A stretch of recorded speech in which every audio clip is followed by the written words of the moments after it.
All right, let's review ablative absolutes.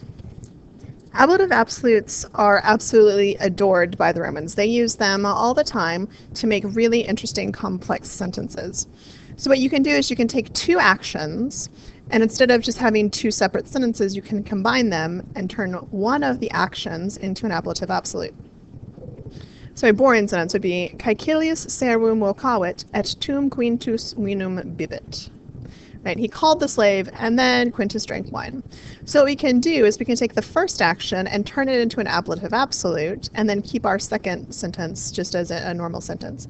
So servo a Caecilia vocato, Quintus vinum bibit. After the slave had been called by Caecilius, Quintus drank wine.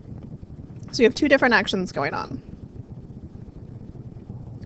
The formation couldn't be simpler. It's called an ablative absolute, so of course everything's in the ablative case, and you have a noun and you have a participle. And the way you translate it depends on what kind of a participle you have. If you have a present participle, that means the two actions that are going on are happening at the same time. So your participle and your verb are happening simultaneously. So you can say when or while the noun was participling.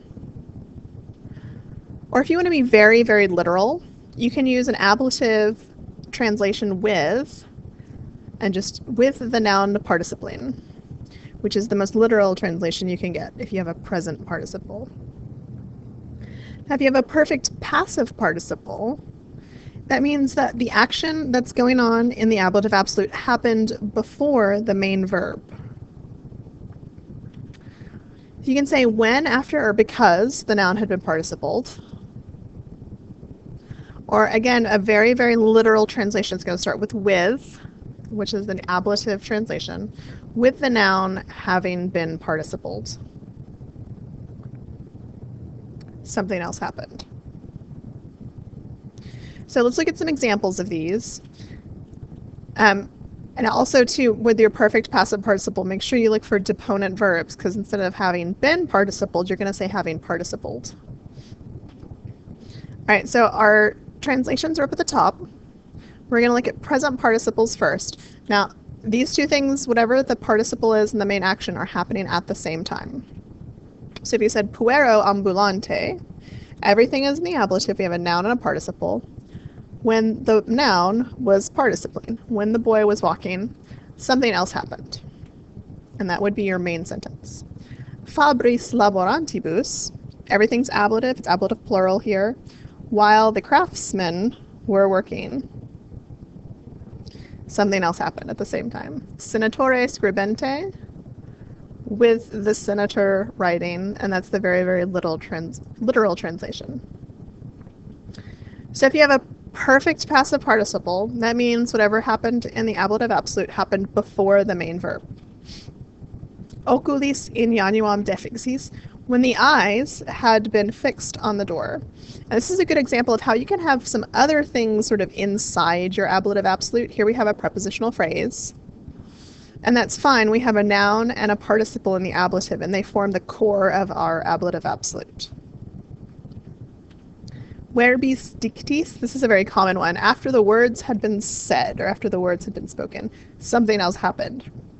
So the words were spoken, and then later, something else happened. Patre locuto. So this is an example of a deponent. Locutus is deponent from loque or loqui. And then so instead of when the noun had been verbed, we're going to say when the noun had verbed and make our passive active because of the deponent. So when the father had spoken, something else happened. So the father spoke, and then later there was another action. So sometimes you can get two nouns in the ablative. That's an ablative absolute. This is more rare. We don't see these as often. So Caesare duce executus superavit. Caesare and duce are both nouns in the ablative, and it's an ablative absolute. And you say with the first thing as the second thing. So with Caesar as leader, or to make it a sort of nicer translation, you can say when Caesar was leader, the army conquered. And so this is, again, more rare, but instead of having a noun and a participle, you can have a noun and a noun. So it's called an ablative absolute. The ablative part is pretty obvious. Everything's in the ablative case.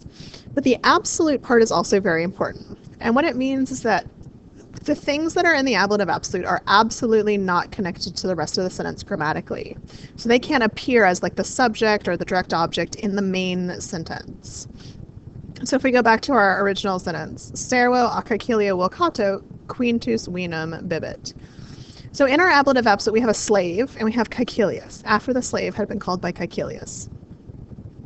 Now in our main sentence, neither the slave nor Caecilius appear. It is not the subject or the direct object. We have a new subject, Quintus, who's not in our ablative absolute, and we have a new direct object, wine, which again is not in our ablative absolute.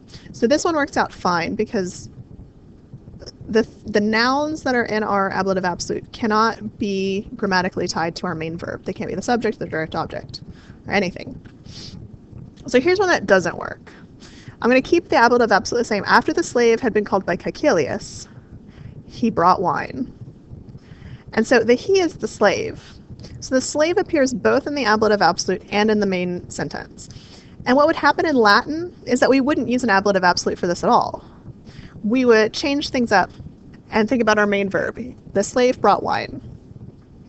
And then we would use a participle, right? The slave, having been called by Caecilius, brought wine. Because the slave is our nominative, it's our subject.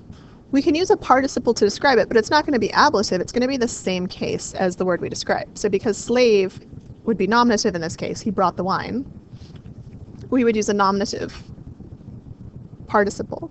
So servus a Caecilio vocatus vinum tulit. He brought wine. So here vocatus agrees with servus, but we can't use an ablative absolute for this. We're just going to use a regular participle that describes the noun.